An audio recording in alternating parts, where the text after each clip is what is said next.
യെശയ്യാ പ്രവാചകന്റെ പുസ്തകം 22-ാം അധ്യായം. ദർശന താഴ്വരയെക്കുറിച്ചുള്ള പ്രവാചകം. നിങ്ങൾ എല്ലാവരും വീടുകളുടെ മുകളിൽ കയറേണ്ടതിന് നിങ്ങൾക്ക് എന്ത് ഭവിച്ചു?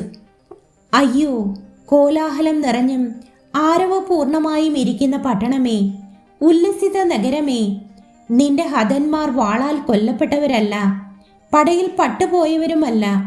നിന്റെ അധിപതിമാർ എല്ലാവരും ഒരുപോലെ ഓടിപ്പോയിരിക്കുന്നു. അവർ വില്ലില്ലാത്തവരായി ബന്ധിക്കപ്പെട്ടിരിക്കുന്നു. നിന്നിലുണ്ടായിരുന്നവരൊക്കെയും ദൂരത്ത് ഓടിപ്പോയിട്ടും ഒരുപോലെ ബദ്ധരായിരിക്കുന്നു. അതുകൊണ്ട് ഞാൻ പറഞ്ഞത്, എന്നെ നോക്കരുത്, ഞാൻ കൈപ്പോടെ കരയട്ടെ. എൻ്റെ ജനത്തിൻ്റെ നാശത്തെ ചൊല്ലി എന്നെ ആശ്വസിപ്പിപ്പാൻ ബന്ധപ്പെടരുത്.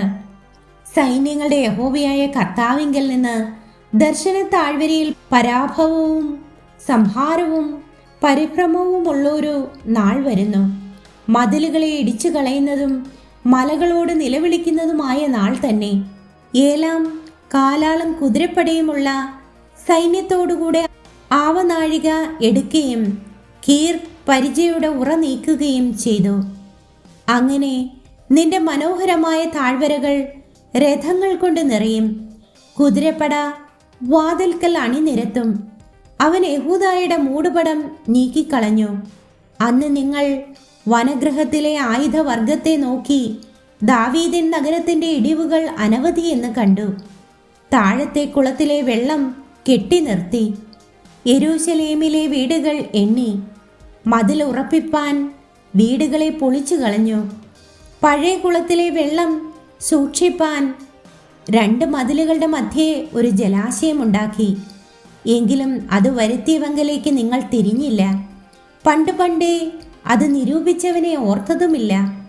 അന്ന് സൈന്യങ്ങളുടെ യഹോവയായ കർത്താവ് കരച്ചിലിനും വിലാപത്തിനും മൊട്ടയടിക്കുന്നതിനും രട്ടുടുക്കുന്നതിനും വിളിച്ചപ്പോൾ ആനന്ദവും സന്തോഷവും, കാളെ അറുക്കുക, ആടറുക്കുക, ഇറച്ചി തിന്നുക, വീഞ്ഞു കുടിക്കുക, നാം തിന്നുക കുടിക്ക, നാളെ മരിക്കുമല്ലോ എന്നിങ്ങനെയായിരുന്നു സൈന്യങ്ങളുടെ യഹോവ എനിക്ക് വെളിപ്പെടുത്തി തന്നത്.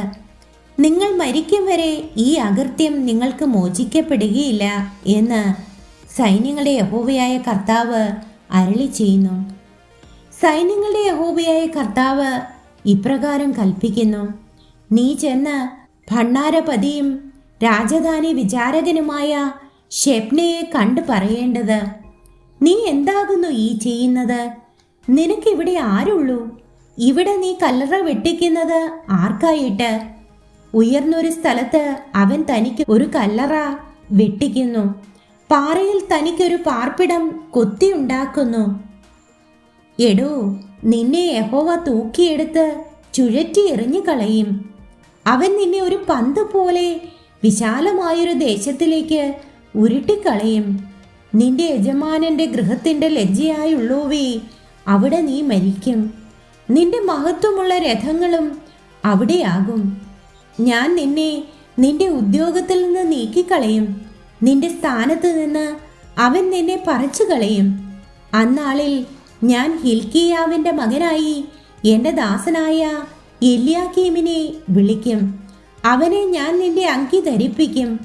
നിന്റെ കച്ച കൊണ്ട് അവനെ അരകെട്ടും. നിന്റെ അധികാരം ഞാൻ അവൻ്റെ കയ്യിൽ ഏൽപ്പിക്കും. അവൻ യെരൂശലേം നിവാസികൾക്കും യഹൂദ ഗൃഹത്തിനും ഒരപ്പനായിരിക്കും. ഞാൻ ദാവീദ് ഗൃഹത്തിൻ്റെ താക്കോൽ അവൻ്റെ തോളിൽ വയ്ക്കും.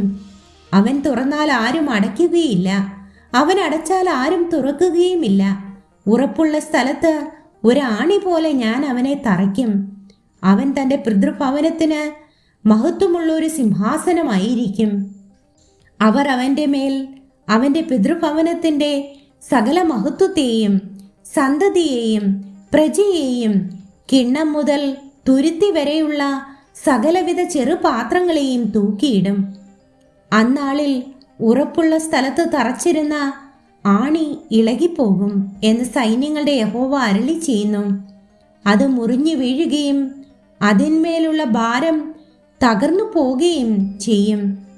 യഹോവയല്ലോ അരുളി ചെയ്തിരിക്കുന്നത്.